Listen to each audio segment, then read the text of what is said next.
Hello guys, welcome back. So இன்னைக்கு கிளாஸில் நம்ம என்ன பார்க்க போகிறோம்னு பார்த்தீங்கன்னா யூனிட் 4. சரிங்களா?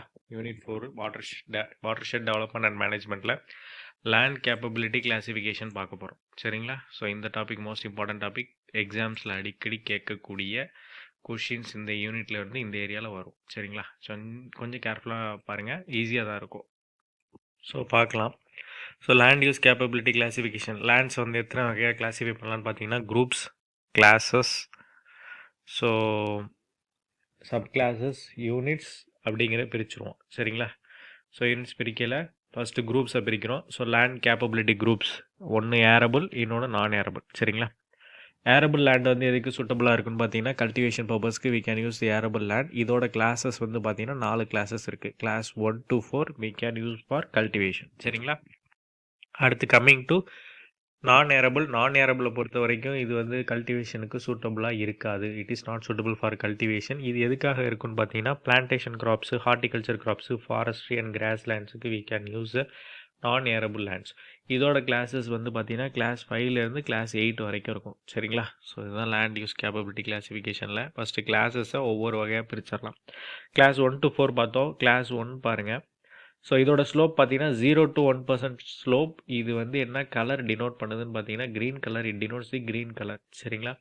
இந்த கிளாஸ் 1 டைப் ஆஃப் சாயிலில் வந்து வாட்டர் ஹோல்டிங் கெப்பாசிட்டி அதிகமாக இருக்கும், நியூட்ரிஷன்ஸ் அதிகமாக இருக்கும், ஈஸிலி வந்து எரோட் ஆகாது வாட்டர்னாலையும் விண்டாலையும். சரிங்களா? அதனால தான் இது சூட்டபுள் ஃபார் கல்டிவேஷன் சொல்லுவோம். ஸோ மூணாவது என்னென்னு பார்த்தீங்கன்னா cropped intensively with adequate fertilizer and organic manures. So organic manures utilize பண்ணி we can increase the growth and cultivation. So class 1 it is suitable for cultivation. இதோட ஸ்லோப் வந்து 0 to 1%. இதன் மெயினாக note out பண்ணி வச்சுக்கோங்க. அடுத்து கிளாஸ் 2. கிளாஸ் 2வை பொறுத்த வரைக்கும் 1 to 3% ஸ்லோப்பு. சரிங்களா? It denotes the yellow colour. It is susceptibility to slight erosion due to general slope. So இது வந்து கொஞ்சம் எரோஷனை ஏற்படுத்தும். சரிங்களா? கொஞ்சம் எரோஷனை ஏற்படுத்துறதுனால ஸோ ஜென்டில் ஸ்லோப் எதனாலன்னு பார்த்தீங்கன்னா ஜென்டில் ஸ்லோப் 1 to 3% ஸ்லோப்பில் இருக்கும். சரிங்களா? அப்படி இருக்கையில் லைட்டாக எரோட் ஆகும். ஸோ அதுதான் fair water holding capacity. So water holding capacity ஃபேராக தான் இருக்கும், குட்டாக இருக்காது. சரிங்களா? இது எந்தெந்த கிளாஸஸ் எது கீழே வரும்னு பார்த்தீங்கன்னா contour bunding, terracing, contour cultivation, strip cropping, இது எல்லாமே பார்த்தீங்கன்னா கிளாஸ் 2ல் வரும். ஸோ மேக்ஸிமம் இந்த கிளாஸ் 2 எங்கன்னு பார்த்தீங்கன்னா ஹில் ஏரியாஸில் மேக்ஸிமம் இருக்கும். சரிங்களா? கான்டூர் பண்டிங், டெரேசிங் இது எல்லாமே, கான்டூர் கல்டிவேஷன் எல்லாமே அங்கே தான் பண்ணுவோம் மேக்ஸிமம், ஸ்ட்ரிப் கிராப்பிங்லாம். ஸோ கிளாஸ் 2ன்னு கேட்டாலே இதோட மெயினாக ஞாபகம் வச்சுக்க வேண்டியது இதோட slope 1 to 3% denotes yellow colour. சரிங்களா? அடுத்து கம்மிங் டு கிளாஸ் 3. கிளாஸ் 3யை பொறுத்த வரைக்கும் red colour. It is 3 to 5% slope இருக்கும். So it is moderately good for cultivation, steep slopes, high susceptibility to erosion. That is highly susceptible ஆக erosion ஆகிறதுக்கு. சரிங்களா? இது வந்து கிளாஸ் 3யை பொறுத்த வரைக்கும் லோ வாட்டர் ஹோல்டிங் கெப்பாசிட்டி தான். ஸோ ஸ்லோ பெர்மிபிலிட்டி வந்து ரொம்ப கம்மியாக இருக்கும் சாயிலில். சரிங்களா? ஸோ அதுதான் இந்த கிளாஸ் 3 டினோட் பண்ணுது. So the adequate supply of fertilizers, organic manure should form a major practice. So அடிக்குவேட்டாக நம்ம வந்து we have to give fertilizers and organic manures இந்த கிளாஸ் 3 டைப்ஸுக்கு. சரிங்களா? ஸோ ஒரு நல்ல ப்ராக்டிஸாக இருக்கும், மேஜர் ப்ராக்டிஸாக லேண்டை கொண்டு வரதுக்கு. ஸோ இதை பொறுத்த வரைக்கும் ரெட் கலர் டினோட் பண்ணுது. சரிங்களா? நோட் பண்ணிக்கோங்க. Class 3 slope 3 to 5% red colour. So அடுத்து கிளாஸ் 4. நம்ம கிளாஸ் 4 வரைக்கும் கல்டிவேஷன் பண்ணலான்னு பார்த்தோம், ஏன்னா இதெல்லாம் ஏரபிள் லேண்டு கீழே வருது. சரிங்களா? கிளாஸ் 4ல் ஸ்லோப் வந்து 5 to 10%. இது வந்து ப்ளூ கலர் டினோட் பண்ணுது. சரிங்களா? ஸோ இது எப்போ கல்டிவேட் பண்ணுவாங்கன்னு பார்த்தீங்கன்னா cultivated only periodically, susceptible to erosion, steep slope, shallow soils இந்த ஏரியாவில் we can கல்டிவேட் பண்ணலாம். சரிங்களா? ஏன்னா அது அடிக்கடி susceptible to erosion. So steep ஸ்லோப்ஸும் இந்த இது கீழே வந்துடுது. So low water holding capacity, இதுவாவது முன்னாடி ஃபேர் வாட்டர் ஹோல்டிங் கெப்பாசிட்டி இருந்துச்சு. ஸோ இந்த இடம்லாம் இங்கே வந்து லோ வாட்டர் ஹோல்டிங் கெப்பாசிட்டி தான். சரிங்களா? ஏன்னா இதுவும் கிளாஸ் 3யும் கிளாஸ் 4ம் லோ வாட்டர் ஹோல்டிங் கெப்பாசிட்டி தான். எக்ஸஸ் வெட்னஸ் இருக்கும், சால்ட் அக்குமுலேஷன் அதிகமாக இருக்கும், வாட்டர் லாகிங் கண்டிஷனை ஏற்படுத்தும் கிளாஸ் 4. சரிங்களா? வாட்டர் லாகிங் கண்டிஷன்ஸை ஏற்படுத்தும். ஸோ இந்த கிளாஸ் 4 எதுக்கு பயன்படுத்துகிறாங்கன்னா பர்மனன்ட் வெஜிடேஷனுக்கு they can uses class 4 type of லேண்ட்ஸை. ஸோ கம்மிங் டு கிளாஸ் 5 நம்ம ஆல்ரெடி டிஸ்கஸ் பண்ணோம். கிளாஸ் 5 to 8 வந்து non arable. It is not suitable for regular cultivation practices. So class 5ல் பாருங்கள் ஸ்லோப் 15 to 25% இருக்கும். இது டினோட் பண்ணுற colour dark green or uncoloured. சரிங்களா? ஸோ இது எதனால் ஃபீஸிபிளாக இருக்காது கல்டிவேஷனுக்கு அப்படின்னு பார்த்தீங்கன்னா it is not feasible due to stoniness, wetness and other limitation. சரிங்களா? அதே மாதிரி gentle slope. So not susceptible to wind or water, susceptible to only slight erosion ஏற்படும் கிளாஸ் 5ல. இது எதுக்காக சூட்டபுளாக இருக்குன்னு பார்த்தீங்கன்னா அந்த கிளாஸ் 5 வந்து பேஷர் அண்ட் ஃபாரஸ்ட்ரி. சரிங்களா, ஃபாரஸ்ட்ரிக்கு இந்த type of lands we can utilize. சரிங்களா. அடுத்து கிளாஸ் 6 பொறுத்த வரைக்கும் இதோட ஸ்லோப் வந்து 25 to 33% ஆரஞ்சு கலரில் டினோட் பண்ணும். So permanent moderate or permanent limitation. So ஓரளவுக்கு கம்மி இல்லைனா ஃபுல்லாக பர்மனெண்ட்டாக லிமிடேஷன்ஸ் என்னென்ன ஷாலோ டெப்த் ஆர் ஸ்டீப் ஸ்லோப்ஸாக இருக்கும். இந்த கிளாஸ் 6 டைப் ஆஃப் சாயில்ஸ் எதுக்கு யூஸ் பண்ணணும்னு பார்த்தீங்கன்னா கிரேசிங் அண்ட் ஃபாரஸ்ட்ரிக்கு we can utilize. சரிங்களா. அடுத்து கம்மிங் டு கிளாஸ் 7 வந்து 33 to 50% slope brown colour denote பண்ணும். இது எந்தெந்த மாதிரி இருக்குன்னு பார்த்தீங்கன்னா steep, rough, eroded, shallow, droughty and swampy சாயில்ஸாக இருக்கும். சரிங்களா. ஸோ இது மேஜராக அதுக்கு யூஸ் பண்ணுவோம், கிரேசிங் யூஸ் பண்ணுவோம். Forestry would be ideal choice if rainfall is sufficient. Rainfall இருந்தால் மட்டும்தான் we can utilize this as forestry லேண்டாக. சரிங்களா. அடுத்து கிளாஸ் 8 லாஸ்ட் கிளாஸ். இதோட ஸ்லோப் வந்து மோர் தென் 50% பர்பிள் கலரை டினோட் பண்ணும். ஸோ கிரேசிங்க்கு ஃபாரஸ்ட்ரிக்கு இது ஒரு அன்ஃபிட்டான லேண்ட். சரிங்களா. Natural vegetation cover and wild life ரீக்ரியேஷனுக்கு இந்த லேண்டை யூட்டிலைஸ் பண்ணலாம்.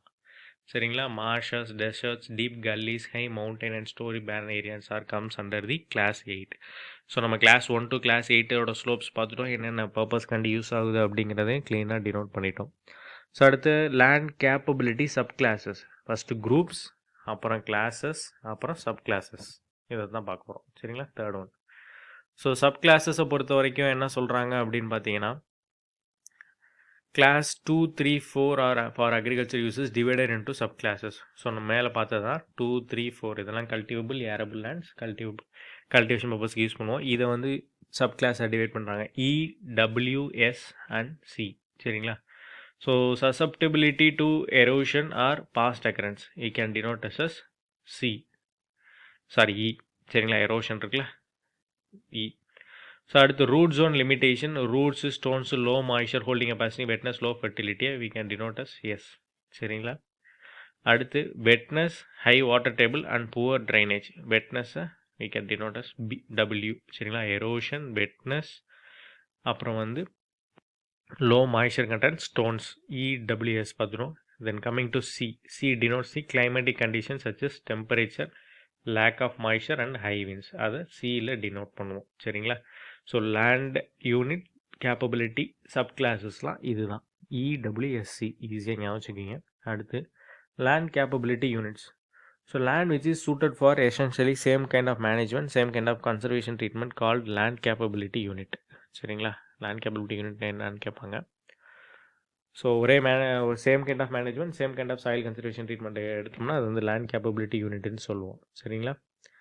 அடுத்து coming to success of integrated water shed management. So இதுக்கப்புறம் உள்ள டாபிக்ஸ் எல்லாமே வாட்டர் ஷெட் மேனேஜ்மெண்ட்டை பற்றி வரும். சரிங்களா. அதுக்கு முன்னாடி நீங்கள் அந்த இன்சிட்டு ரெயின் வாட்டர் ஹார்வெஸ்டிங்னா என்னென்னு பார்த்துக்கோங்க.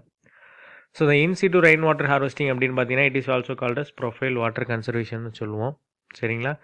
இந்த மெத்தடில் என்னென்னு பார்த்தீங்கன்னா there is no separation between catchment area and storage area. Catchment ஏரியாவும் ஸ்டோரேஜ் ஏரியாவும் வி கேனாட் செப்பரேஷன் கிடையாது. ஸோ வாட்டர் வந்து கலெக்ட் ஆகும் and store at a place where it is utilised. எங்கே வந்து யூட்டிலைஸ் பண்ணுறோமோ அதே இடத்துல வாட்டரை கலெக்ட் பண்ணி ஸ்டோர் பண்ணுறோம். சரிங்களா. It controls the run off from a given cropped area by holding for a long time. So run off வந்து ஹோல்ட் பண்ணிடும். சரிங்களா. ரொம்ப நேரத்துக்கு. சரிங்களா. For long time. ஸோ இதோட அட்வான்டேஜஸ் என்னென்ன இன்சிட்டு ரெயின் வாட்டர் ஹார்வெஸ்டிங்னால? It has a minimum labour ரெக்யர்மெண்ட்டாக இருக்கும். Flexibility in implementation and soil utilization. Flexible in implementation, ஈஸியாக இந்த மெத்தடை வந்து யூட்டிலைஸ் பண்ணிடலாம். ஸோ சாயில் யூட்டிலைசேஷனும் இதில் அதிகமாக இருக்கும். It is compatible with agricultural management practices. It is compatible. அதே மாதிரி கிரவுண்ட் வாட்டர் ரீசார்ஜிங் ஆர்டிஃபிஷியலாக we can easily recharges using in situ rain water harvesting. So in situ rain water ஹார்வெஸ்டிங்கில் என்னென்ன டைப்ஸ் இருக்குது? Conservation farming, conservation tillage, conventional tillage. இந்த 3 methods இருக்குது. இந்த conservation டில்லேஜில் no tillage, mulch, strip tillage, ridge tillage, reduce டில்லேஜ்னு சொல்லிட்டு 5 டைப்ஸ் இருக்குது. சரிங்களா. ஒவ்வொன்றையும் பார்க்கலாம். So first conservation tillage R conservation farming. இந்த டில்லேஜ் சிஸ்டத்தை பொறுத்த வரைக்கும் வேறு at least 30% of the soil surface is covered by the plant residue. Conservation டில்லேஜில் வந்து 30% ஆஃப் த லேண்டை வந்து we can cover with this plants residues use பண்ணி கவர் பண்ணுறோம். எதுக்காக? we can control the run off. சரிங்களா? So it reduces the water and wind erosion ஏற்படாமல் தடுத்துரும். ரன் ஆஃப் இல்லைனா எரோஷன் ஏற்படாது. ஸோ இதோட அட்வான்டேஜஸ் என்னென்ன? கன்சர்வேஷன் டில்லேஜோட அட்வான்டேஜஸ் என்னென்ன? It reduces the evaporation loss, reduced level of organic matter, reduced soil compaction, reduced erosion by top soil cover. சரிங்களா? protect soil from impact of wind and rain மூலமா இம்பேக்டை குறைச்சிரும். Coming to disadvantage, weed compete with the main crops. So இந்த மாதிரி plant residues போடுறதுனால என்ன ஆகும்னா sometimes weeds அதிகமாக வந்துடும், மெயின் கிராப்பை வந்து டேமேஜ் பண்ணிடும். சரிங்களா? ஆர்கானிக் மேட்டீரியல்ஸை யூட்டிலைஸ் பண்ண முடியாது, யூனிஃபார்ம் டிஸ்ட்ரிபியூட் பண்ண முடியாது. அதே மாதிரி சாயில் இம்ப்ரூவ்மெண்ட் வந்து டேக்ஸ் அ லாங் டைம்.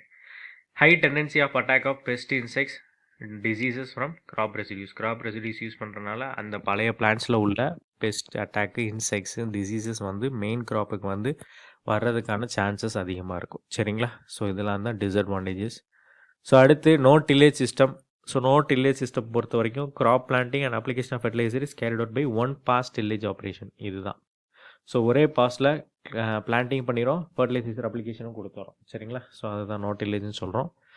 அடுத்து very good crop residue cover இருக்கும், நல்ல ஒரு கிராப் ரெசிடியூஸ் இருக்கும். ஸோ சாயில் எரோஷன் ரெடியூஸ் பண்ணிடும், இன்ஃபில்ட்ரேஷன் ரேட்டும் ஹையாக இருக்கும், ரன் ஆஃப் நான் சொன்ன மாதிரி ரிடக்ஷன் ரன் ஆஃப் ஏற்படும். So soil is not tilled or cultivated, but planting equipments used for making open to drop the seeds. So tilling use பண்ணாமல் cultivation இல்லை கல்டிவேட் பண்ணுறோம். சரிங்களா? எதுக்காக பார்த்தீங்கன்னா அந்த பிளான்ஸ் வந்து சீட்ஸை ட்ராப் பண்ணுறதுக்காக அந்த மாதிரி யூஸ் பண்ணுறோம். ஸோ அதே மாதிரி it also eliminates the task of seed bed ப்ரிப்பரேஷனை, அந்த டாஸ்க்கை வந்து சீட் பட் தனியாக அதுக்கு தனியாக tillage, primary tillage, secondary tillage பண்ணாமல் அந்த டாஸ்க் எல்லாத்தையும் ரெடியூஸ் பண்ணுது. சரிங்களா? அடுத்து mulch tillage. So mulch tillage இதை இன்னொரு வகை என்னன்னு சொல்லுவாங்கன்னு பார்த்தீங்கன்னா ஸ்டபுள் மல்ச் ஃபார்மிங்னு சொல்லுவோம். So least disturbance to the soil and maximum crop residue 30% or more on soil surface. So soil சர்ஃபேஸில் 30%க்கு அதிகமான இருக்கக்கூடிய அதிகமாக இருக்கும். சரிங்களா? Graph residues. ஸோ அடுத்து இங்கே என்ன யூஸ் பண்ணுவோம்? Chisel plough can perform well in breaking hard pan இந்த soil. So mulch tillage we can use the chisel plough. சரிங்களா? ஹார்ட் பேனை பிரேக் அவுட் பண்ணுறதுக்கு. அதே மாதிரி இதோட it decreases the flow in velocity by imparting roughness ஏற்படுத்தி flow வெலாசிட்டியை கம்மி பண்ணிடும். So improvement in infiltration capacity, இன்ஃபில்ட்ரேஷனை இம்ப்ரூவ் பண்ணும். சாயில் அகெயின்ஸ்ட் ரெயின் ட்ராப்புக்கு, ஏன்னா ரெயின் ட்ராப் தான் உங்களுக்கு வந்து ஸ்பிளாஷ் எரோஷன் இந்த மாதிரி எரோஷன்ஸ் வந்து கிரியேட் பண்ணும். சரிங்களா? ஸோ அதை வந்து ப்ரொடெக்ட் பண்ணிடும் mulch tillage. So coming to the next part, strip tillage. இதை வந்து என்னன்னு சொல்லுவோம்னு பார்த்தீங்கன்னா ஜோனல் டில்லேஜ் சிஸ்டம் சொல்லுவோம். சீட் பெட்டை வந்து 2 வகையாக பிரிச்சுருவோம், seedling zone, soil management zone. So seedling ஜோனை பொறுத்த வரைக்கும் வித் 55 to 10 cm. சரிங்களா? So it is mechanically tilled to optimize the soil and micro climate environment for seed germination. சரிங்களா? ஸோ அடுத்து சாயில் மேனேஜ்மெண்ட் ஜோனில் it is left undisturbed protected by using mulch. So mulching பண்ணிட்டோம்னா அந்த லேண்டை வந்து disturb பண்ணாமல் அது பாட்டில் இருக்கும். சரிங்களா? இது எதை யூஸ் பண்ணுறோன்னா it can be done by chiselling the soil in row to enhance the infiltration. Chiselling use பண்ணி ஆப்ரேஷன் யூஸ் பண்ணி இன்ஃபில்ட்ரேஷன் என்ஹான்ஸ் பண்ணுறோம். சரிங்களா? ஸோ இதுதான் வந்து ஸ்ட்ரிப் டில்லேஜ் சிஸ்டம். அடுத்து ரிட்ஜ் டில்லேஜ் சிஸ்டம். சரிங்களா? ரிட்ஜ் டில்லேஜை பொறுத்த வரைக்கும் இதுலேயும் வந்து soil is left undisturbed before planting பண்ணுறதுக்கு முன்னாடி சாயில் வந்து எந்த ஒரு டிஸ்டர்பும் பண்ணுறது இல்லை. 1/3 ஆஃப் த சாயில் சர்ஃபேஸை வந்து டில் பண்ணுறோம். சரிங்களா? Using sweep or other row கிளீனர்ஸை யூஸ் பண்ணி. So planting of crops is done on the ridges in rows. Weeds are control by herbicides. So வீட்ஸை வந்து ஹெர்பிசைட்ஸை யூஸ் பண்ணி கண்ட்ரோல் பண்ணுறோம். பிளான்டிங் எங்கே பண்ணுறோன்னு பார்த்தீங்கன்னா ரிட்ஜஸில் பண்ணுறோம், இன் ரோஸ். அதெல்லாம் ரொம்ப முக்கியம், அதனால தான் ரிட்ஜ் டில்லேஜ் சிஸ்டம்னு சொல்கிறோம் அது. சரிங்களா? அடுத்து ridges are not destructed for a period of 6 seasons. 6 சீசனுக்கு வந்து இந்த ரிட்ஜஸை வந்து நம்ம டிஸ்டர்ப் பண்ணவே கூடாது. சரிங்களா? ஸோ மெயினாக இங்கே என்ன ஃபாலோ பண்ணணும்? Mainly crop rotation followed by farmers. So crop rotation மெயினாக ஃபாலோ பண்ணணும். So ridges are formed across the main slope for land at a grade of 0 to 1%. சரிங்களா? ஸோ ஸ்லோப் என்ன கொடுத்துருக்காங்க? 0.4 to 1% ஸ்லோப்பை வந்து ஃபாலோ பண்ண சொல்லியிருக்காங்க. சரிங்களா? ஸோ இதுதான். ஸோ மீதி உள்ள டாபிக்ஸை நெக்ஸ்ட் கிளாஸில் டிஸ்கஸ் பண்ணுவோம். ஸோ நிறைய பேர் எங்கிட்ட பிடிஎஃப் நோட்ஸ் கேட்குறீங்க, அது எல்லாமே தனித்தனியாக பிரிச்சிருக்கு. ஸோ மேக்ஸிமம் நான் தர்றதுக்கு உங்களுக்கு ட்ரை பண்ணுறேன், எல்லாத்தையும் கன்வெர்ட் பண்ணி ஒரே இதாக ஃபைலாக போட்டு உங்களுக்கு ஷேர் பண்ண ட்ரை பண்ணுறேன். சரிங்களா? ஸோ பிடிச்சிருந்தா லைக் பண்ணுங்கள், ஷேர் பண்ணுங்கள். தேங்க்யூ ஃபார் வாட்சிங் வீடியோஸ்.